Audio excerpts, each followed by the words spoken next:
Selamat pagi murid-murid. Apa khabar semua? Okey. Hari ini kita nak belajar ayat perintah. Ayat perintah kita banyak sudah belajar, okey. Kalau kamu lihat buku teks muka surat 145, okey, kita akan belajar ayat perintah. Okey, inilah teks yang kita akan nampak. Tajuknya ialah ingatlah pesanan. Okey, ingatlah pesanan. Pesanan, apa maksud pesanan? பெசானா ஒருத்தவங்ககிட்ட கொடுக்குற ஒரு தகவல். நான் உங்ககிட்ட ஒரு தகவலை கொடுக்குறேன், பெசான் பண்ணுறேன். அதை நீங்கள் போய் இன்னொருத்தர்கிட்ட சொல்லுங்கன்னு சொல்லுவேன். அது பெசானன். ஓகே, இன்னொன்று ஆர்டர் கூட சொல்லுவாங்க. ஆர்டர்னால் இப்போ நம்ம இப்போ மெக்டி கேஎஃப்சிலலாம் சாப்பாடு ஆன்லைனில் புக் பண்ணுவோம்ல, ஆன்லைனில் ஆர்டர் பண்ணுவோம்ல, அதுவும் பெசானான்னு சொல்லுவோம். இன்னொரு பெசானன் நம்ம ஒரு விஷயத்தை ஒருத்தவங்ககிட்ட சொல்லிவிட்டு அதை இன்னொருத்தவங்ககிட்ட போய் சொல்லுங்க அப்படின்னு சொல்கிறோம்ல, அதுதான் பெசானன். ஓகேங்களா? Okay, cikgu baca ya. Sila dengar pesanan saya dengan telitinya. Esok ada ceramah dan pameran tentang peranan anggota polis menjaga keselamatan murid di Dewan Sekolah. Minta semua murid hadir. Program itu akan bermula pada pukul 11 pagi. Jangan bercakap semasa anggota polis berceramah. Tolong beritahu rakan-rakan kamu. Okey. Ini adalah teks yang kamu akan lihat dalam muka surat 145. Seorang guru memberi pesanan kepada seorang murid. Mungkin murid itu ialah ketua kelas. Okeyவா? சரி, okay. sekarang என்ன நான் விளக்கிறேன். Okay, ஆசிரியர் அந்த மாணவர்கிட்ட சொல்கிறாரு, நான் சொல்கிற விஷயத்த கேளுங்கன்னு. Esok ada ceramah dan pameran tentang peranan anggota polis menjaga keselamatan murid-murid. Okey, நம்ம பார்ப்போம். ஓகே, பெசானா ஒரு தகவல். ஓகே, தெளித்தினா கவனமாக கேளுங்க. தெளித்தினா கவனமாக கேட்குறது. ஓகே, சுராமானா ஒரு விரிவுரை. சுராமானா இப்போ நீங்கள் பார்த்தீங்கன்னா நம்ம பள்ளிக்கூடத்துக்குள்ள டே 1ல் மாணவர்கள்லாம் கூடியிருப்பாங்க. ஒருத்தர் இப்போ ஒரு விஷயத்தை பற்றி பேசுகிறாரு. ஓகே, மொரோக்கோ அதாவது சிகரெட் பிடிக்கிறதுனால ஏற்படும் தீமையை பற்றி ஒரு ஆள் பேசுகிறாரு வச்சுக்கோங்களேன். இப்போ இந்த பத்தியிலே பார்த்தீங்கன்னா peranan anggota polis menjaga keselamatan murid di Dewan Sekolah. அதாவது அங்கோத்த போலீஸ் எப்படி menjaga keselamatan, எப்படி பாதுகாப்பாக இருக்காங்க, எப்படி பாதுகாப்பு நடந்துக்கிறாங்கங்கிறத பற்றி ஒருத்தர் சிராமா கொடுக்க போகிறாங்க, ஒரு விரிவுரை கொடுக்க போகிறாங்க. எங்கே நடக்குது? பள்ளியோட டே 1ல் நடக்குது. அதான் டே 1 ஸ்கூலாக. minta semua murid hadir. எல்லா முறைட்டும் கலந்துக்கணும். ப்ரோக்ராம் itu hadirனா வருகை அளிக்கணும்னு அர்த்தம். Program itu akan bermula pada pukul, அதாவது 11 மணிக்கு அந்த ப்ரோக்ராம் ஆரம்பிக்க போகுது. ஓகேயா? ஓகே, பெரானன்னா பங்களிப்பு. பெரானன், okay, tentang peranan anggota polis, அதாவது போலீஸோட பங்களிப்புன்னு அர்த்தம். போலீஸோட பங்களிப்புன்னு சொல்லலாம். Okay, jangan bercakap semasa anggota polis berceramah, அதாவது அவங்க பேசும்போது, அவங்க விரிவுரை அளிக்கும் போது யாரும் பேசக்கூடாது.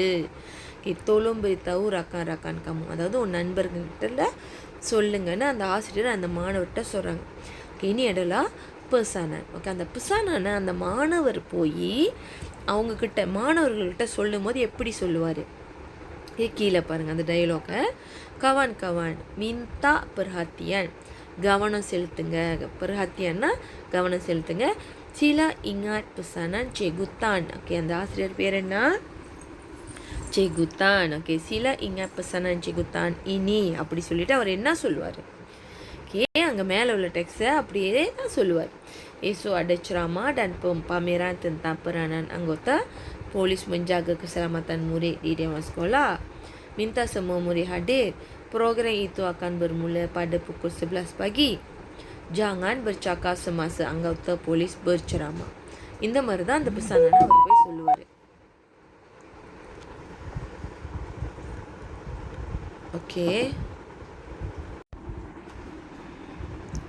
Okay, sekarang kita lihat kata perintah. சரி, நான் உங்ககிட்ட அதுக்கு முன்னே கேட்கணும். ஓகே, இந்த டெக்ஸ்டில் okay, apakah kata perintah yang terdapat dalam teks ini? இதெல்லாம் kata perintah நம்ம நம்ம படிச்சிட்டோம் சரிங்களா. இதெல்லாம் kata perintah.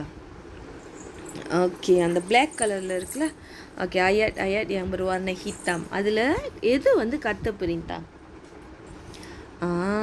Sila, minta, jangan, tolong. Okey, empat ni adalah kata perintah. So அந்த kata perintahலாம் இருக்கிறனால itu adalah ayat perintah. அந்த kata perintah யூஸ் பண்ணி அந்த ஆயத்தை இருக்கிறனால itu adalah ayat perintah. Sila dengar pesanan saya dengan telitinya. Minta semua murid hadir. Okey, sila jemput adalah ஏறக்குறைய ஒரே அர்த்தம். சீலனா சீல masuk, சீல duduk, சீல berdiri. கொஞ்சம் நல்ல முறையில் ஒரு வேலையை செய்ய சொல்கிறது. கொஞ்சம் அதாவது ஒரு பணிவாக ஒருத்தவங்கள உள்ளே வர சொல்கிறது, உட்கார சொல்கிறது. ஓகே, அதே மாதிரி அந்த ஆசிரியர் அந்த மாணவர்கிட்ட பணிவாக சொல்கிறாரு. sila dengar pesanan. சரிங்களா. Okay, minta semua murid hadir. mintaனா நம்ம கேட்டுக்கிறது. minta perhatian, நான் சொல்கிறத கேளுங்க.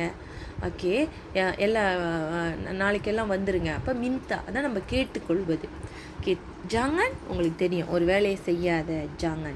ஓகே, jangan வந்து இன்னும் கொஞ்சம் பணிவாக சொல்கிறதுனா நம்ம ஒரு வேர்ட் யூஸ் பண்ணுவோம். அழுகாதீங்க, கவலைப்படாதீங்க. அப்போ நம்ம என்ன வேர்ட் யூஸ் பண்ணுவோம்? உஷான்னு நம்ம யூஸ் பண்ணுவோம். ஓகே, தோலுங்கன்னா என்னது? ஒருத்தவங்ககிட்ட நம்ம கேட்குறது, உதவியாக கேட்குறது. ஓகே, தோலும் beritahu rakan-rakan, அதாவது அவர் வந்து ஒரு உதவி கேட்குறார், மாணவர்கள்ட்ட சொல்லிடுங்க. ஓகே, இதில் உள்ள kata perintah பார்த்திங்கன்னா, okay, sila, minta, jangan dan juga tolong. Okey, kita sudah belajar kata perintah sebelum ini. Okey, cikgu dah jelaskan ya sekarang. Kalau kamu lihat buku aktiviti muka surat 72, ada kamu kena bina ayat berdasarkan kata perintah. Okey, jangan. Okey, அங்கே பாரு பரீட்சை நடக்குது. அப்போ நம்ம என்ன வந்து அதுக்கு ஆயாட் சொல்லலாம்? Okey, jangan bercakap semasa peperiksaan dijalankan. Jangan membuat bising semasa peperiksaan dijalankan. Okey, so நீங்கள் வாக்கியம் அமைக்கணும். sila, okey, sampah வீசுறாங்க. sila buang sampah ke dalam tong sampah. அடுத்தது minta. okey, minta dengar teliti akan pengajaran guru. okey, minta dengar dengan teliti akan pengajaran guru சொல்லலாம். Okay, அடுத்தது தோலும் என்ன சொல்கிறது? அது வந்து ஒரு ஆசிரியர் வந்து மாணவர்கிட்ட சொல்கிறாங்க. எப்படி சொல்வார்? தோலும் bawa peralatan sukan ini ke padang. Okay, நான் வந்து உதாரணம் கொடுத்துருக்கேன். kamu boleh bina ayat dengan sendiri. Okay, inilah kerja rumah kamu pada hari ini. Okay, video ini cikgu akan upload dalam Google Classroom dan kamu setelah siap kerja rumah tolong ambil gambar dan upload dalam Google Classroom. Okey murid, sekian, terima kasih.